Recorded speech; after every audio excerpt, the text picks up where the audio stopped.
안녕하세요. 수요일 아침 굿모닝 RT입니다. 혹시 여러분들 중에 새해 운세가 어떤지 점치러 가신 분이 있으면 회개하세요. 어떤 무당이 그러더라고요.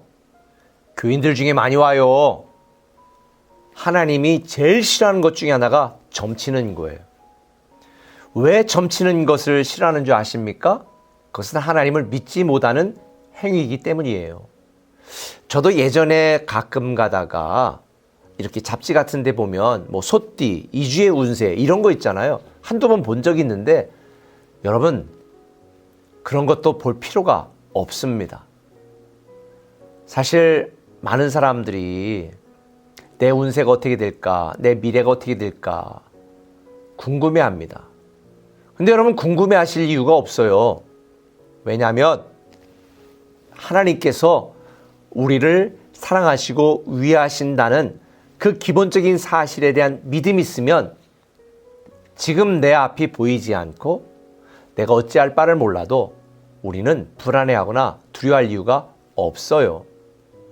오늘 본문에 보면 이스라엘 백성들이 블레셋 사람들에게 언약궤를 빼앗겼잖아요.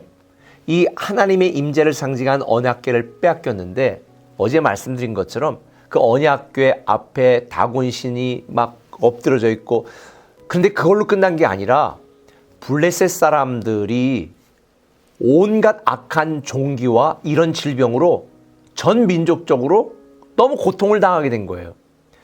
그러니까 이 블레셋 사람들은 이 이스라엘 사람들이 애굽에서 나올 때도 이런 여러 가지 질병이나 이런 일이 있었는데 이거 하나님이 하시는 거 아니야? 우리가 괜히 언약궤를 가지고 와서 우리가 이런 벌을 받는 거 아니야? 라고 생각하는 사람들이 생겨난 거예요. 그래서 그들이 이렇게 결론을 냈습니다. 이 하나님의 언약궤를 우리가 갖고 있으면 계속해서 이런 어려움을 겪게 되니 이것을 이스라엘 사람들에게 보내자. 대신 그냥 보내는 것이 아니라 7절에 보니까 새 수레를 하나 만들고 멍에를 메어보지 아니한 젖나는 소 2마리를 끌어다가 소의 수레를 메우고 그 송아지들을 떼어 집으로 돌려보내고, 그리고 거기에다가 이제 금이나 이런 것들도 좀 이렇게 선물 담아놓고 9절에 보고 있다가 만일 꾀가 그 본 지역길로 올라가서 벳세메스로 가면 이 큰 재앙은 그가 우리에게 내린 것이요, 하나님이 자기 이 블레셋 사람들에게 내린 것이라는 거죠. 그렇지 아니하면 우리를 친 것이 그의 손이 아니요 우연히 당한 것인 줄 알리라. 이렇게 한 거예요. 여러분 생각해 보세요. 이제 갓 젖을 먹이고 있는 젖소 2마리를 송아지들을 놓고 떼다가 수레를 매가지고 그냥 내버두는 거예요. 그러면 상식적으로 생각하면 그 소들이 이스라엘 사람들이 있는 벳세메스로 그 언약궤를 싣고 그대로 가겠습니까? 아니면 그 소들이 매 하고 우는 이 자기 새끼 소들에게로 돌아가겠습니까? 당연히 새끼 소들에게로 돌아가겠죠. 그래서 이들이 꾀를 낸 거예요. 그럼에도 불구하고 이 소들이 좌우로 치우치지 않고 곧장 언약궤를 싣고 벳세메스 이스라엘 사람들이 있는 곳으로 가면 이것은 하나님이 한 시험이 맞다. 그러나 그렇지 않고 그 소들이 자기 새끼들에게로 돌아가면 이것은 그냥 우연히 생긴 일이다. 그러니 돌려줄 필요가 없다. 이렇게 결론을 낸 거죠. 그런데 어떻게 되었을까요? 12절에 보니까 암소가 벳세메스 길로 바로 행하여 대로로 가며 갈 때에 울고 좌우로 치우치지 아니하였고 블레셋 방백들은 벳세메스 경계선까지 따라가니라. 그러니까 암소들이 자기 새끼들이 생각나서 막 울어요. 그런데도 좌우로 치우치지 않고 대로를 향해서 벳세메스까지 그대로 언약궤를 싣고 가는 거예요. 이걸 그 경계선까지 블레셋 지도자들이 따라가면서 보았다는 거죠. 그러니까 결론은 블레셋의 모든 질병은 누가? 하나님이 하신 거라는 결론이 난 것입니다. 여러분, 우리는 인생을 살면서 하나님을 이 블레셋 사람들처럼 시험할 때가 있습니다. 이게 하나님이 온 시험인지 아닌지 이렇게 늘 확인하고 싶어 해요. 근데 저는 오히려 이 복문의 사건을 통해서 이걸 깨닫게 되었어요.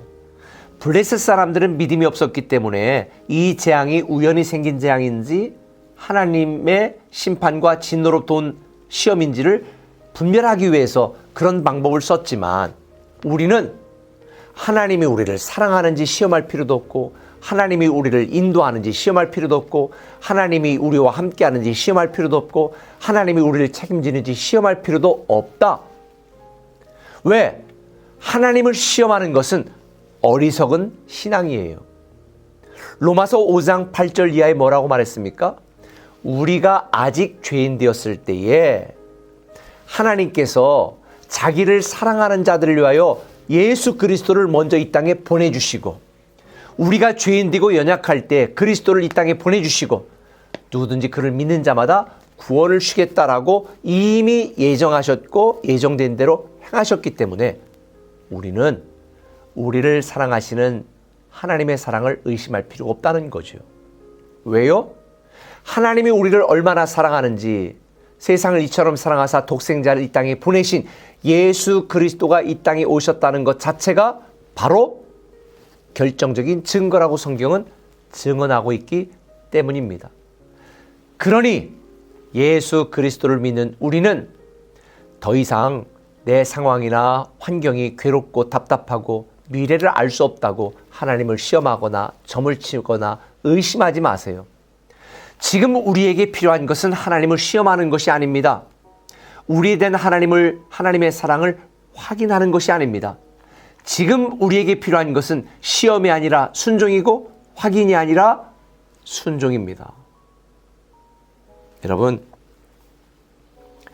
올해 저는 여러분들이 이제 살아나리라, 우리가 살아나리라, 반드시 살아나리라 하나님이 전 교회적으로 주신 이 말씀을 꼭 기억하시고 피투성이라도 살아계세요. 버티세요. 견디세요. 하나님이 반드시 우리를 다시 살아나게 하실 것입니다. 우리의 인생을, 우리의 건강을, 우리의 사업을, 우리의 믿음도 살아나게 하실 것입니다.